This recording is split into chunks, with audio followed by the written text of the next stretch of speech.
नमस्कार। कभी सोचा है कि हमारी रोजमर्रा की जिंदगी में जो छोटी मोटी परेशानियां जो कहा सुनी होती है, उससे कानून कैसे निपटता है? भाई, हर छोटी बात के लिए अदालत के चक्कर तो नहीं काटे जा सकते हैं ना। तो चलिए आज कानून के इसी दिलचस्प पहलू को थोड़ा समझते हैं। अब ये सवाल बहुत जरूरी है। जरा सोचिए, भीड़ में किसी का हल्का सा धक्का लग गया या खेलते खेलते किसी की गेंद पड़ोसी के घर में चली गई। अगर कायदे से देखें तो ये एक तरह का नुकसान या असुविधा तो है, पर इसका मतलब ये तो नहीं कि हर ऐसी घटना एक कानूनी अपराध बन जाए। जैसे इन बातों को देखिए।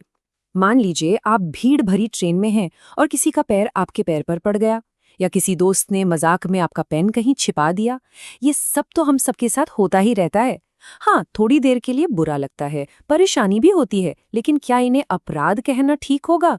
बस यहीं पर कानून को एक प्रैक्टिकल रास्ता निकालना पड़ता है। और यहीं पर कानून की असली समझदारी दिखती है। इन छोटे मोटे मामलों से निपटने के लिए एक बहुत खास सिद्धांत बनाया गया है, और इसका मकसद बिल्कुल साफ है, ताकि हमारी अदालतें अपना कीमती वक्त और एनर्जी बड़े और गंभीर मामलों पर लगा सकें। तो इसका कानूनी जवाब क्या है? वो हमें मिलता है भारतीय न्याय संहिता की धारा 33 में। यही वो प्रावधान है जो सीधे सीधे इन मामूली नुकसान वाले सवालों से डील करता है और हमें एक साफ रास्ता दिखाता है। चलिए अब जरा देखते हैं कि ये धारा कहती क्या है। ये साफ साफ कहती है कि अगर कोई नुकसान इतना छोटा, इतना मामूली है कि कोई भी आम समझ और मिजाज का इंसान उसके लिए शिकायत करने की जहमत ही नहीं उठाएगा, तो फिर कानून की नज़र में वो अपराध है ही नहीं। अच्छा, इसको और ठीक से समझने के लिए पहले ये जानना जरूरी है कि अपराध होता क्या है। अपराध मतलब कोई भी ऐसा काम जिसके लिए कानून में सजा तय की गई है। तो जब धारा 33 ये कहती है कि कोई चीज अपराध नहीं है, तो इसका सीधा मतलब है कि उस काम के लिए कोई कानूनी सजा नहीं हो सकती। तो सवाल ये है कि कानून ये तय कैसे करता है, ये असल में काम कैसे करता है। चलिए इस मामूली नुकसान वाले टेस्ट को थोड़ा खोलकर इसके हिस्सों को समझते हैं। तो देखिए, इस नियम के ना दो बहुत जरूरी हिस्से हैं। पहला है शर्त कि जो नुकसान हुआ है वो बहुत ही मामूली हो, और दूसरा है इसका टेस्ट कि क्या कोई आम समझ वाला इंसान इसकी शिकायत करने जाएगा। तो सारा खेल सिर्फ नुकसान कितना हुआ इसका नहीं है, बल्कि इस बात का भी है कि एक आम इंसान उस पर रिएक्ट कैसे करेगा। अब ये सवाल तो दिमाग में आएगा ही कि आखिर ये सामान्य समझ और स्वभाव का व्यक्ति है कौन।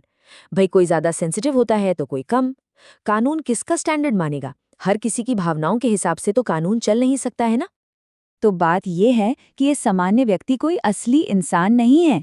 ये बस कानून का एक पैमाना है, एक स्टैंडर्ड है जो सबके लिए एक जैसा हो। मतलब ये किसी एक इंसान के हिसाब से नहीं बदलता। कानून ये मानकर चलता है कि एक आम नागरिक ना तो बहुत ज्यादा भावुक होता है और न ही उसे बहुत जल्दी गुस्सा आता है। बस इसी काल्पनिक पैमाने पर किसी भी नुकसान को तौला जाता है। ठीक है, तो अब तक हम ये तो समझ गए कि ये कानून क्या है और काम कैसे करता है। पर अब आते हैं सबसे बड़े सवाल पर। आखिर इसकी जरूरत ही क्यों है? इसका असली मकसद क्या है? इसका सीधा सा मकसद है हमारे कानूनी सिस्टम को प्रैक्टिकल बनाए रखना। जरा सोचिए, अगर हर छोटे मोटे धक्के या मजाक के लिए केस होने लगे तो अदालतों का क्या होगा? वो तो बस इन्हीं में उलझी रह जाएंगी। जो असल गंभीर मामले हैं, जैसे कि हत्या और डकैती, उन पर ध्यान कब दिया जाएगा? तो पूरी प्रोसेस कुछ इस तरह काम करती है। सबसे पहले, क्या कोई नुकसान हुआ? ठीक है, हुआ। अब दूसरा कदम, क्या ये नुकसान बहुत मामूली है? अगर जवाब हाँ है, तो तीसरा और सबसे जरूरी सवाल, क्या कोई आम इंसान इसकी शिकायत करेगा? और इन सब सवालों के जवाब से ही तय होता है कि वो काम अपराध माना जाएगा या नहीं। ये बिल्कुल एक फिल्टर की तरह है, जो छोटी मोटी बातों को सिस्टम में आने से पहले ही बहा कर देता है। तो संक्षेप में कहें तो एक बहुत पुरानी कानूनी कहावत है जो इस पूरी बात का सार बता देती है। कानून छोटी छोटी मामूली बातों में नहीं पड़ता, और बस यही है धारा 33 का पूरा निचोड़।